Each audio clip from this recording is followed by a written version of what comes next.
Hi guys, it's Carisa. It is time for another Keto Bites, and it's nap time, which has been rare lately.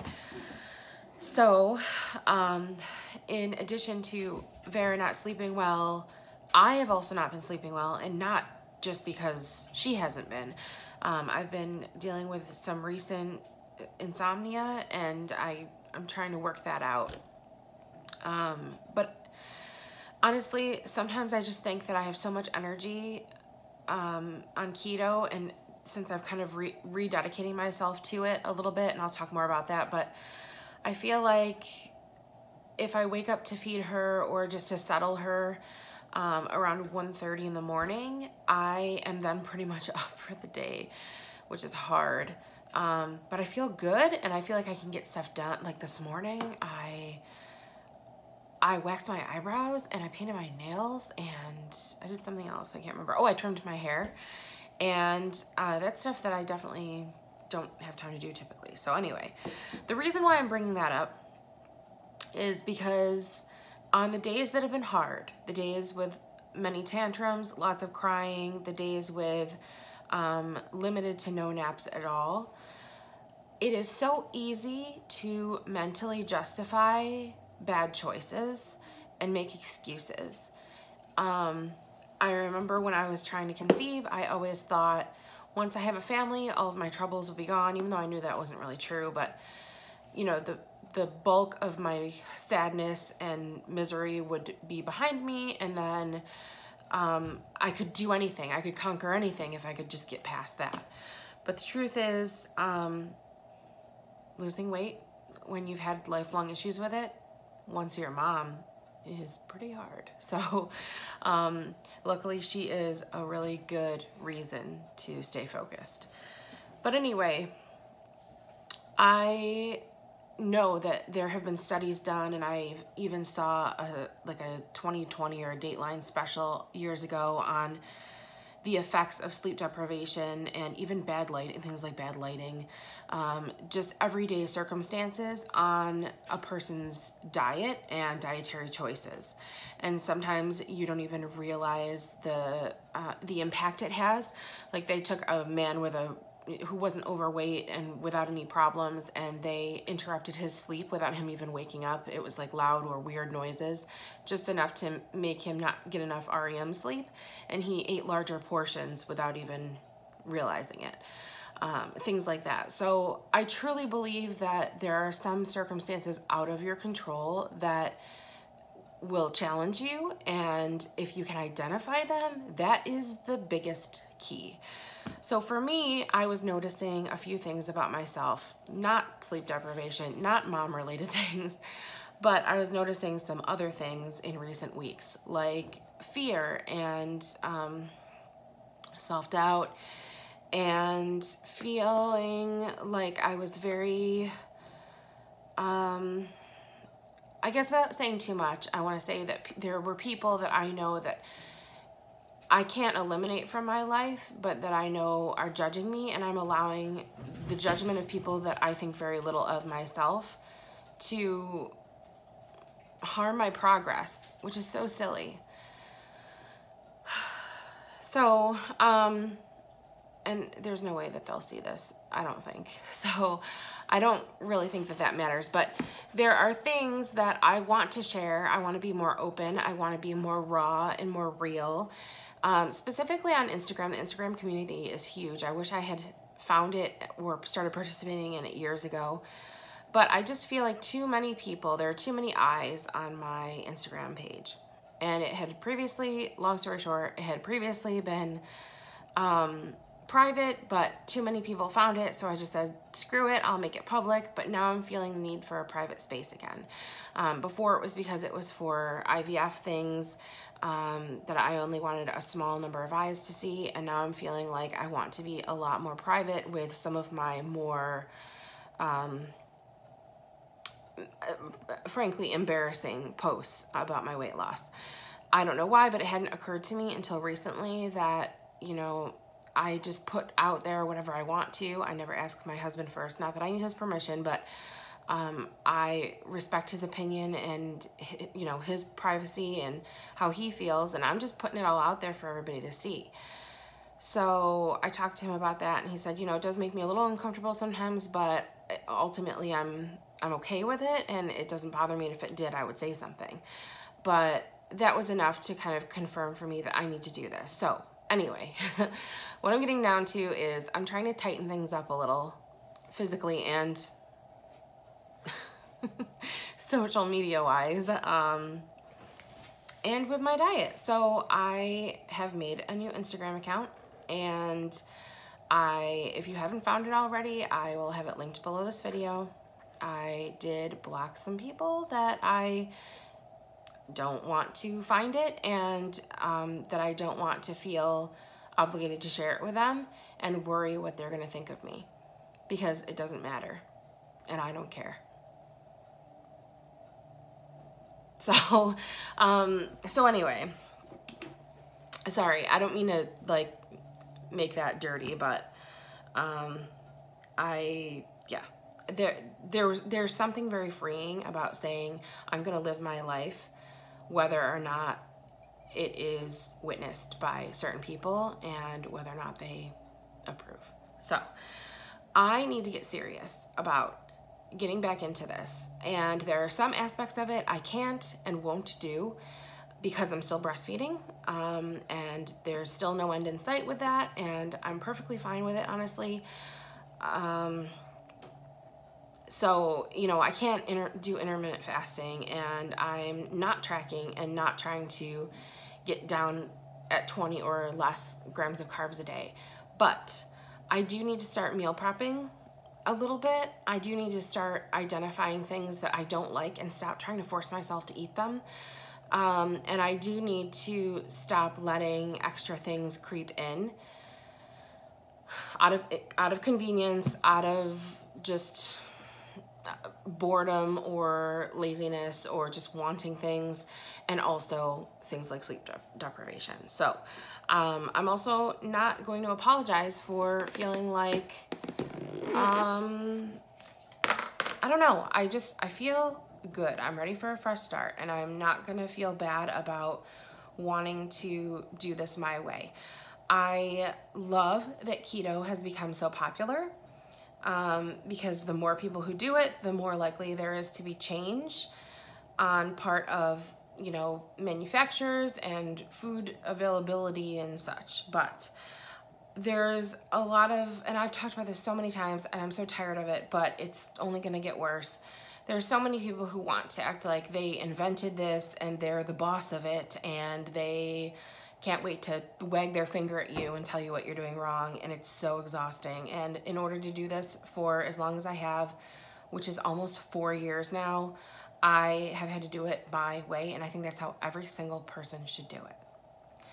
So, if we were all capable of being perfect and never made any mistakes, then we probably wouldn't have to make a dietary change anyway, correct? So, don't be a food jerk. I think Kayla says eyes on your own macros or something like that, or mind your own macros, and that's so cute, except I don't count macros, so it doesn't really. Anyway, so I don't have a lot of things to show you, which is good because I've already talked for almost 10 minutes here, but I think that's good because the point of these videos is to be quick and informative and happen more regularly, and so hopefully I can do that. One of the things I've been trying to make ahead, which I have posted on Instagram, are the macro muffins from Keto Connect. They're amazing. I love them. Keto Connect, by the way, not the macro muffins. The macro muffins are just okay, in my opinion. It's not because of any flaw in their recipe. I'm just not a big fan of eggs, and they're very eggy. They are also called macro cakes because you can make them as pancakes, but forgive me, they're not very attractive. But I have what's left here of this week's. I made 2 kinds. Last week, when I first tried them out, I used this protein powder that my mother gave me, that she said she wasn't gonna use. I had never heard of it. This is the Devotion Nutrition sweetened with stevia angel food cake flavor. Delicious. Oh my gosh, it made the actual muffins, tastes like angel food cake. So good. The other one, because for the recipe, I halved the recipe because it's a lot of eggs. It's 8 eggs. Okay, so I just wanted to use 4 in case I didn't like them. So it requires like 63 or 62 grams of protein powder. So I just combined 2 of these sample packets. I had one that was the Quest protein peanut butter, and I didn't taste the peanut butter at all. The angel food cake flavor totally overpowered it, but it was fine because it was really good. Then I over trusted it because she also gave me this flavor, which is the brownie batter. And I'm a firm believer that most protein powders, you want to go, no matter how much you love chocolate, you want to go with a vanilla version of anything because chocolate's just too hard to not make taste like poison, which is the case here. So I made a full batch at the beginning of this week, 8 eggs and the whole deal, whatever else is in it. It's a very simple recipe, and I'll have it linked below also, but I split it in half and did half in this chocolate brownie batter and half in the Quest protein powder cookies and cream flavor, and that's what these are. These tasted like poison, and I couldn't finish a whole one and threw them all out. They were just terrible. I even let Vera try them, and she was not okay with it. She was not a fan. Not that it's something that I would have regularly fed her, but I thought, well, if she's okay with eating a little bit of one, maybe I'll keep them. No, I threw them out. So I wouldn't recommend the brownie batter, but if you are interested in this, I'll see if I can find it. I'm pretty sure it's not on Amazon, so I'll see if I can find it for you. Speaking of Amazon, I have made an Amazon store, which I'll start putting at the bottom of all of these videos. It's also linked through my Instagram account. I do get a little bit of a, it does help me out a little bit if you buy through that link, but that's not why I'm doing it. It just makes it easier to have it all together in one place.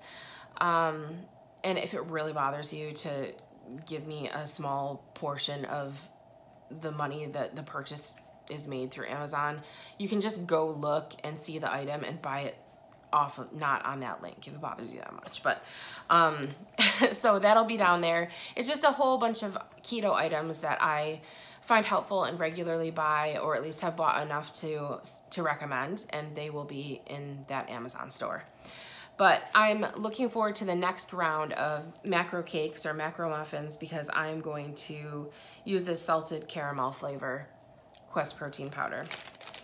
But anyway, they're good.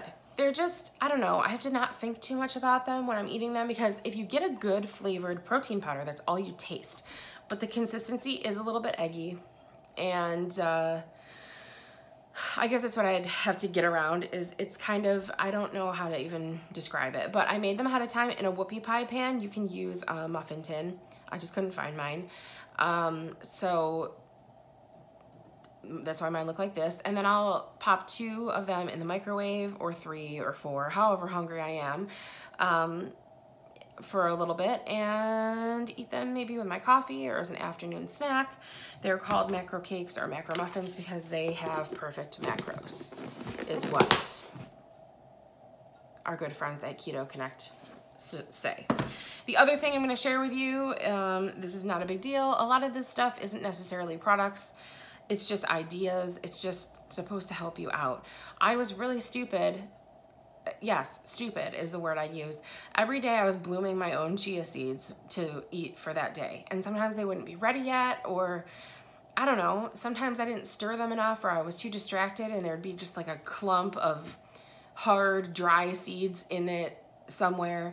So I decided to finally make them ahead of time for the week. I add these to a 4% fat yogurt. I think it's a Greek yogurt. I don't know. It's an unsweetened, is it unsweetened? Ugh, here, I'll show it to you. So I do know what I'm eating, people, okay? I just recently made this change though, and I was like, oh gosh, I can't even remember what it is I'm eating. I love this yogurt. Oh, Wegmans, you've done it again. This is the Food You Feel Good About Wegmans Greek yogurt, and this is the whole milk plain, 5% milk fat, not 4. And yeah, there's no sweetener in it. It tastes so good though. It's the best Greek yogurt I've ever had. Oh my gosh. Oh, I love it. Just had a nice big bowl this morning, and Vera likes it too, so That's a bonus. But these are chia seeds. It's 5 tablespoons, and I bloomed it in a mixture of sugar-free jam and water. And this also has a tablespoon of elderberry syrup because I have been taking that to hopefully combat the flu. Say what you will about that or what you do or don't believe. If it helps, it's worth it. I did get a flu shot though. That's the #1 step in prevention is vaccination. And you will not convince me otherwise, but I also have been taking 1 to 2 to 4, depending on the circumstances and where I've been and what my exposure might be, of elderberry syrup a day. And that is, there is sugar in that, but it's only for a few months out of the year. And if it keeps me from getting the flu, who the F cares, right? So that's what this is. That's why it's so dark purple, in case you were wondering. But I mix a couple of ounces of this with a couple of spoonfuls of this. No perfect exact measuring, and it's wonderful. And it's so nice to have it already ready already. So that's it, you guys. That's what's been going on. Check out my new Instagram if you're interested. I'm posting much more actively there. It is public for now, but I will probably make it private. The main reason it's public for now is I had like nobody wanting to follow me back and participate with me. And I know that's not what it's about, but I want to be part of the community, you know? And I feel like I post too many baby photos on my other Instagram for people to consider me a keto account and want to treat me like one of their own. So this way I can be more involved and post more things and hopefully be more accountable and share more things with you more quickly than these very sporadic videos. So thank you for watching. Sorry this was so long. I really, really, really intend for them to be like 8 minutes max, but until I can post more regularly, that won't be a thing. I hope you guys are doing well, and I'll talk to you soon, hopefully. Bye.